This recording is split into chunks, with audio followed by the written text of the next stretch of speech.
57వ జాతీయ గ్రంథాలయ ఉత్సవాల ముగింపు సమావేశానికి మంత్రి సీతక్క హాజరయ్యారు. ఇందిరాగాంధీ జన్మదినాన్ని పురస్కరించుకుని గ్రంథాలయ ఉత్సవాల్లో పాల్గొంటూ చాలా సంతోషంగా ఉందని, బ్యాంకులను జాతీయం చేసిన ఘనత ఇందిరాగాంధీకే దక్కుతుందని ఆమె చేసిన సేవను కొనియాడారు. ప్రతి గ్రామంలో విద్యాలయంతో పాటు గ్రంథాలయం కూడా ఉండాలని, బడి ద్వారా కుటుంబాల భవిష్యత్తు, దేశ భవిష్యత్తు కూడా నిర్మితం అవుతుందని, అదేవిధంగా గ్రంథాలయాల ద్వారా జ్ఞానం లభిస్తుందని తెలిపారు.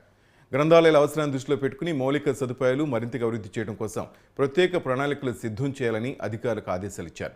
ఈ సందర్భంగా గ్రంథాలయాల్లో చదువుకుని ఉద్యోగాలు సాధించిన వారిని మంత్రి సీతక్క సన్మానించారు. ఈ కార్యక్రమంలో జిల్లా కలెక్టర్, అదనపు కలెక్టర్తో పాటు పలువురు అధికారులు పాల్గొన్నారు.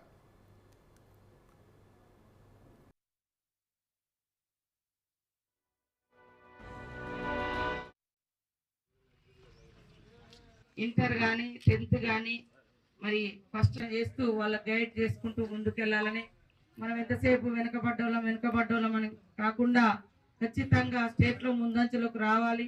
మనం చూసినాం నిన్న మరి సర్వేలలో మన అధికారులందరూ కూడా కలెక్టర్ గారి ఆధ్వర్యంలో వారి ఆదేశంతో మరి నెంబర్ 1లో సర్వేలో కూడా మనం నెంబర్ 1 ఉన్నాం.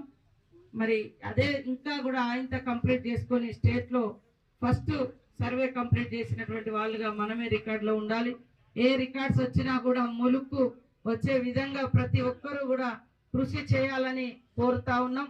మన పిల్లల భవిష్యత్తును బంగారు బాట వేసుకోవడం కోసం అన్ని రకాలుగా విద్యా వ్యవస్థను మరింత మెరుగ్గా చేసుకోవాల్సిన అవసరం ఉంది.